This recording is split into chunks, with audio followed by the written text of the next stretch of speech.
Hey guys, welcome back to my channel. In today's video, we'll be recreating this jacket with a statement sleeve as voted by you guys. In today's tutorial, I'll be sharing to the best of my ability how I recreated this jacket using Ankara fabric, and I hope you find it helpful. The fabric used in our inspiration photo is a medium weight fabric like damask brocade. So if you want to get the same exact effect like in the inspiration photo, consider using fabric in this family. Please do not forget to support the channel by sharing and liking this video as it helps my video get to a larger audience. Thank you.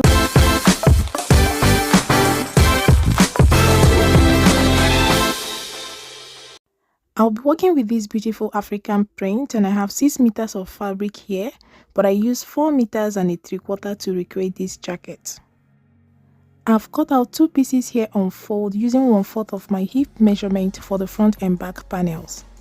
Starting with the front panel, this line here will serve as my shoulder line and I'm just marking 1/2 inch seam allowance and I'll connect with a straight line. With my tape on the shoulder line, I'll go down 40 inches for the full length of the jacket and square it out, then the remaining inches will be for the hemming allowance.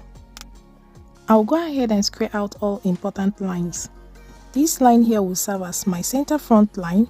I came in by 1/2 inch for the seam allowance of the center front, then I have my bust point line, my waist line and my hip line. On the shoulder line, I'll place the neck width of 3.5 inches, half of my shoulder measurement of 8.5 inches and the neck depth of 4 inches and square out this point. So you go ahead and place your neck measurement depending on how wide or how deep you want yours to be. With my tape on 1/2 of my shoulder, I will go down 8.5 inches for my armhole level and square it out. So I'm just replacing half of my shoulder measurement here so that I can square out my lines correctly. And with my tape on 1/2 of my shoulder, I will come down 1.75 inches for my shoulder slope. Then with my tape on the shoulder line from the center front line, I will go out 2.5 inches for my neckline adjustment. I'll connect these 2 points with a straight line and draw in my front neckline.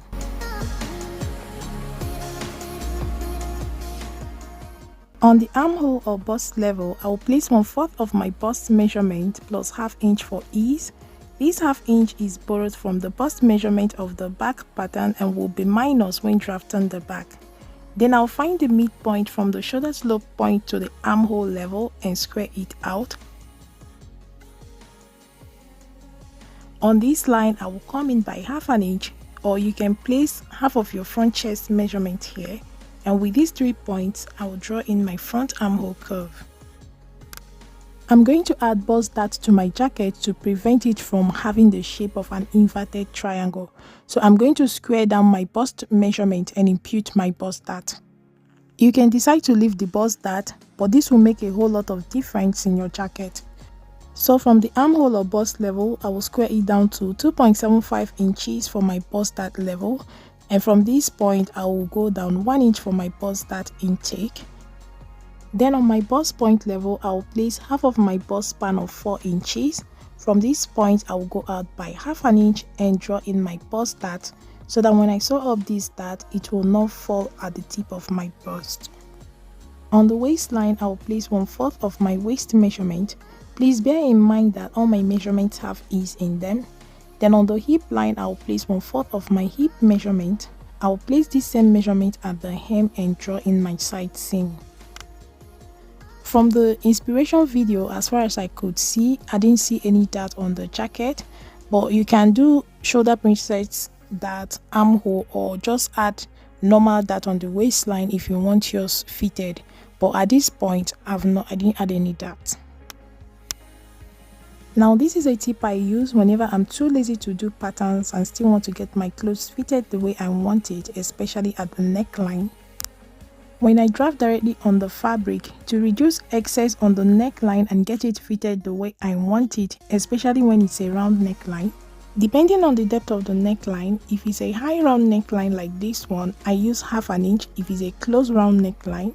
But because this is an open jacket, I will come in by 0.25 inch from the center front line and blend it back into my bust line. So if you like how my neckline turned out in this jacket, this is the secret. I'll go ahead and add my seam allowance and cut out my pattern. Do not forget to close in your bust dart while cutting to prevent shortage of fabric. So guys, I've cut out the front panel and I've placed it on the back to help us develop the back. I've pinned in the seam allowance of the center front panel to properly align it to the center back line. I also transferred the shoulder line of the front panel to the back panel. You can see that I didn't cut out the neckline of the front panel so as to help us understand this next step. Then I extended the shoulder line of the front upwards and the neckline as well. With my tape on the front shoulder line, I will go up by 1.5 inches and square it out. This line becomes my back shoulder line, and on this line I will place 2.5 inches for my neckline adjustment.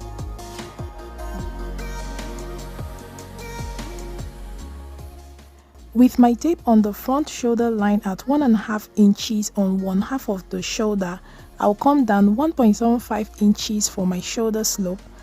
I'll connect this point to the 2.5 inches. This line becomes my back shoulder slope and I'll draw in my back neckline. On the bust or armhole level, I will place 1/4 of the bust measurement minus the 1/2 inch we borrowed on the front bodice for ease. I'll find the midpoint from the back shoulder slope point to the armhole level and square it out. On this line, I will come in by 0.25 inch, or you can place half of your back chest measurement here. And with these 3 points, I will draw in my back armhole curve.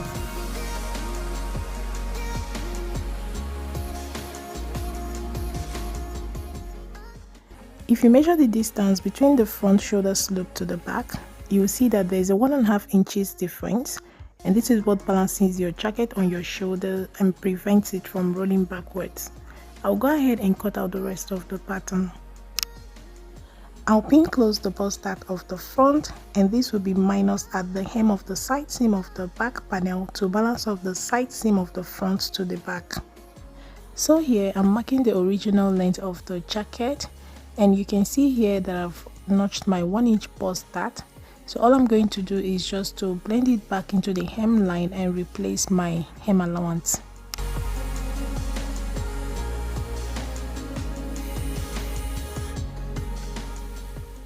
So guys, that was all I did. I'll go ahead and trim off the excess on the center front neckline and split it open. My fabric here is folded into 2 for the sleeve, and I've squared out important lines. From the shoulder line to the second line is my cap height at 4 inches. Then to the third line is my elbow line at 13 inches. Then the length of the upper part of the sleeve at 16 inches. On the cap height line, I will place half of my round sleeve.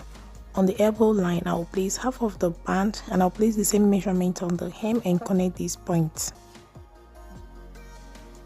For the cap of the sleeve, I usually cut this out when I've attached the front and back panels of the jacket and measured their armhole circumference. So I'm going to leave it like this for now. I will go ahead and add the seam allowance and cut it out, and I'll use this to cut out the second sleeve.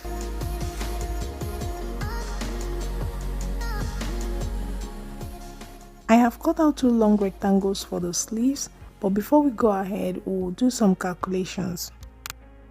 The length of the lower part of my sleeve measured 10 inches, making the full length of my sleeve 26 inches. Now the circumference of the upper part of the sleeve, where the lower part will be attached, measured 12 inches. I will multiply these 12 inches by 1.5 inches to add volume, as you can see from our inspiration photo that the sleeve is gathered or pleated. The fullness of the sleeve is according to your preference. You can multiply by 2 inches or 3 inches depending on how full you want yours to be. I got 18 inches from mine.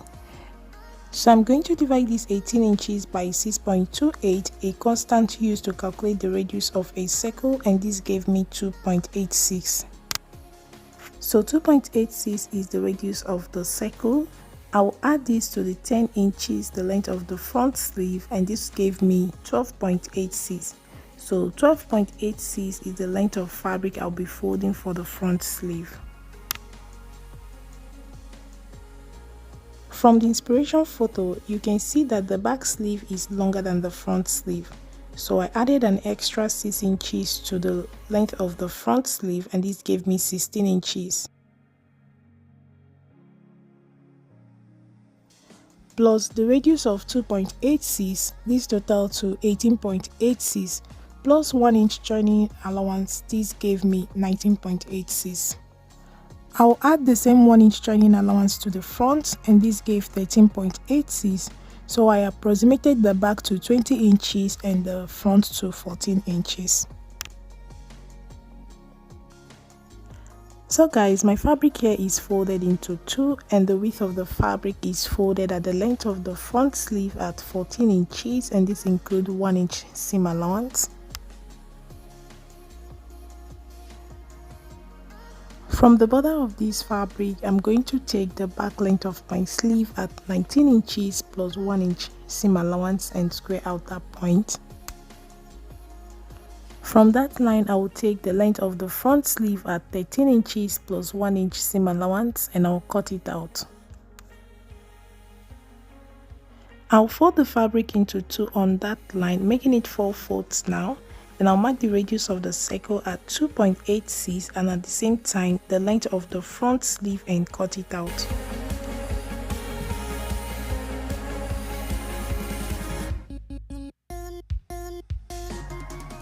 For the back sleeve, remember the width of the fabric was folded at 14 inches. So what I did was, at the hem of the sleeve, I came in by 1.5 inches and connected it to meet the length of the front sleeve.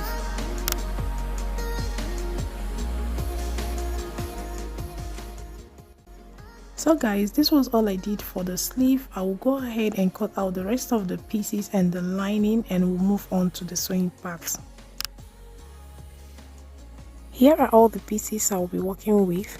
I have 2 pairs of sleeves here with their lining. The cap of the sleeve will be cut when I attach the front and back panels and get the total armhole circumference. I have the flares of the sleeve with their lining. I have my front panel here as well. I added a medium weight interfacing on the neckline and along the center front seam to give the jacket some stability. I also ironed in the hem allowance. I'll add the same interfacing at the hem after I join the side seam of the front and back panels.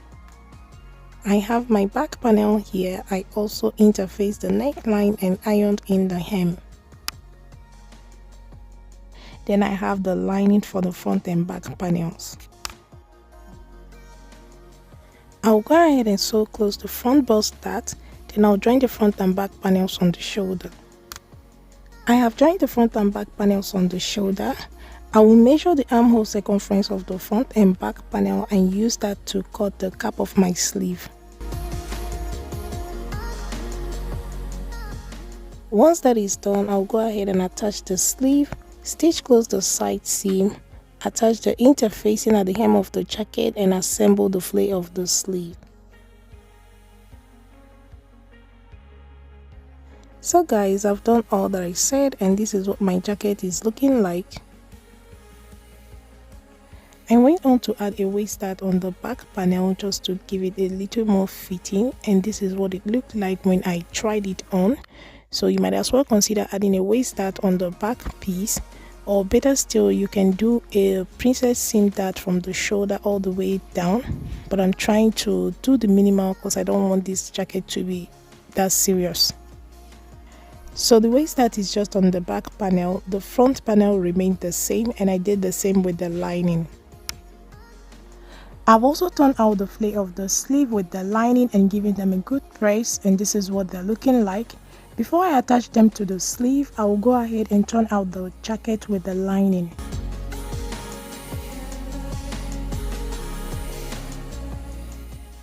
So guys, I've attached the lining to the jacket with the right side of the lining to the right side of the jacket. I sewed the neckline first, notch round it to release any tension, and then top stitch the seam allowance on the lining. Then I attached the lining at the hem and left an opening at the center where I will turn out everything.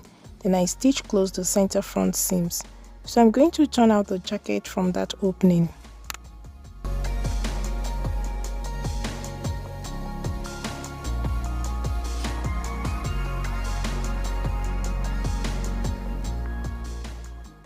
So guys, I've turned out the jacket and this is what it's looking like. I'll go ahead and give it a good press and we'll move on to attaching the flare of the sleeves. I've given the jacket a good press and this is what it's looking like. You can see how neat the jacket turned out in and out.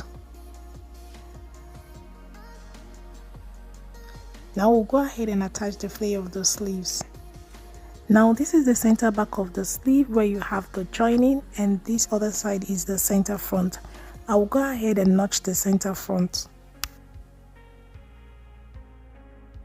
I will match the center front of the sleeve to the center back and notch the sides like you see me doing. Now this side becomes the front of the sleeve and this other side with the joining in the center becomes the back. So these notches are going to help us attach the flare of the sleeve. Now this is my sleeve. I've given it a good press and made crease lines on it, matching the notches I made on the sleeve. So this side will be the front side and this other side will be the back. This line here will be the center back line and then the center front line. Before I go ahead and attach the flare to the sleeve, I decided to reduce the width of the back by an extra 1 inch. You can see here that the width measured 12 inches and that of the front measured 10 inches. So I wanted the difference between these two to be 1 inch. Now this is my own personal preference. You can go ahead and maintain what we already have here, or even use the original measurement of 13 inches if you want it even more dramatic. But this is just my personal preference. So I came in by 1 inch at the hem here and connected it back to the side seam and gradually shape it the way I wanted it and cut it out. So guys, I've done all that I said and I want to confirm to you my final measurements before we attach the flare. You can see here the width of the back measured 11 inches and the length measured 16.5 inches. Half inch is the seam allowance.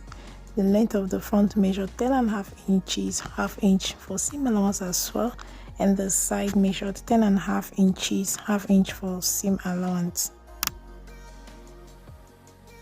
So this is what the final shape of the flare looks like. I'll go ahead and pin it in place. I'm going to match up the crease lines on the flare to the notches on the sleeve and pin in place, matching up the side crease lines to the side notches on the sleeve, the center back crease line to the center back notch on the sleeve, and the front crease line to the center front notch on the sleeves, and I'll pin them in place. Once I'm done matching up these 4 important points, I'll go in and pleat in the excess and hold them in place with pins.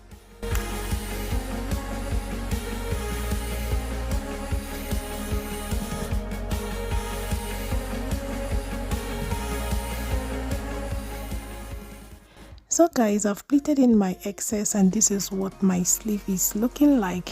It's looking beautiful already. I'll take this to my machine later to attach with a straight stitch.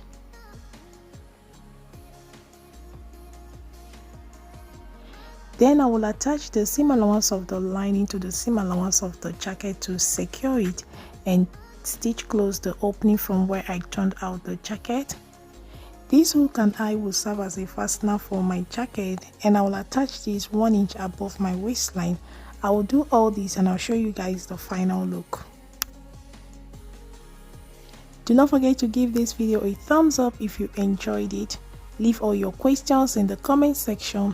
Do not forget to share and subscribe to the channel, and I'll see you guys in my next one. A bientôt!